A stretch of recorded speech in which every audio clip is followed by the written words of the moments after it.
All right, welcome back to Sports Extra, presented by Toyota. We live in the hotbed of lacrosse, especially on Long Island.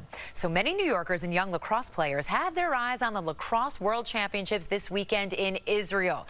Yesterday, in the championship game, the U.S.A. faced Canada, and thanks to East Meadow's own Tom Schreiber, who scored the winning goal with just 2 seconds left, the U.S.A. beats Canada 9-8 in a thriller, winning the World Championship. His U.S.A. teammate, Paul Rabil, who plays for the New York Lizards of Major League Lacrosse, joined me in studio a few weeks ago before leaving for the World Championships in Israel to talk about his career, lax in New York, and his viral YouTube tricks. Paul Rabil. And I'm Drew Westervelt.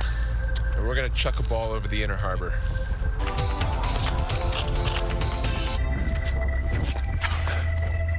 Yeah! Send it back.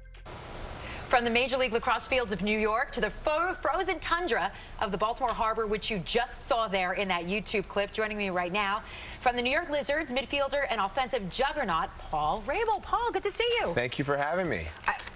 You're breaking records and taking names in Major League Lacrosse, but I have to talk about the YouTube videos. You have so many out there, millions of followers, especially that one where you threw the ball across the harbor. Yeah. When did you get into that? That video we shot about 2 years ago when the harbor was frozen over in one of those really crazy winters.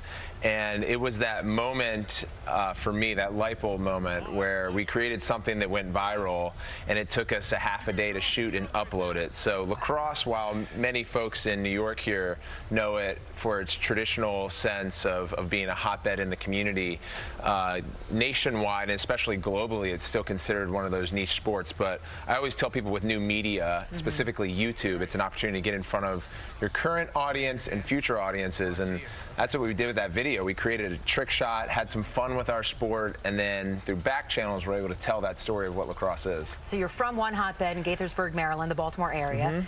You are now playing for the New York Lizards, of course, serving the New York hotbed, you know, especially out of Long Island with the youth lacrosse.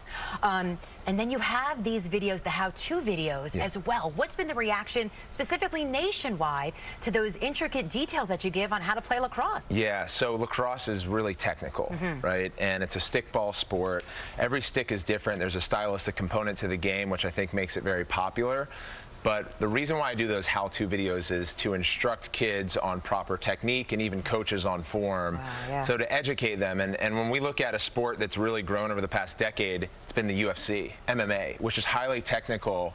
And what really helped educate the marketplace was The Ultimate Fighter, which was a reality show that Dana White put on, where they told the stories of the athletes and the fighters while also educating the consumer on these intricate takedowns. So we do a lot of educating through new mediums like YouTube on how to play lacrosse, and then also tell player personality stories. All right, so that leads me to this. I have to ask, is there a reality show in your future?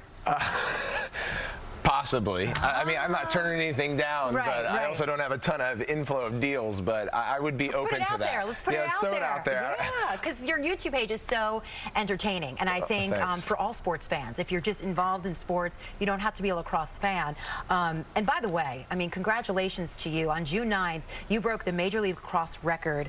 It's an all-time league record for points with 542 points. What does that mean to you right now to hold that record in Major League Lacrosse? It means a lot. I reflected on it a bit on the journey. So I've been playing now for 10 years. And so there's so much, no matter the sport that you're in, football, basketball, baseball, hockey, soccer, in my case lacrosse, you have to have a lot of luck, right, from a health standpoint. You have great strength and conditioning coaches, physical therapists. You have teammates you've played on, in my case, on multiple teams over the years.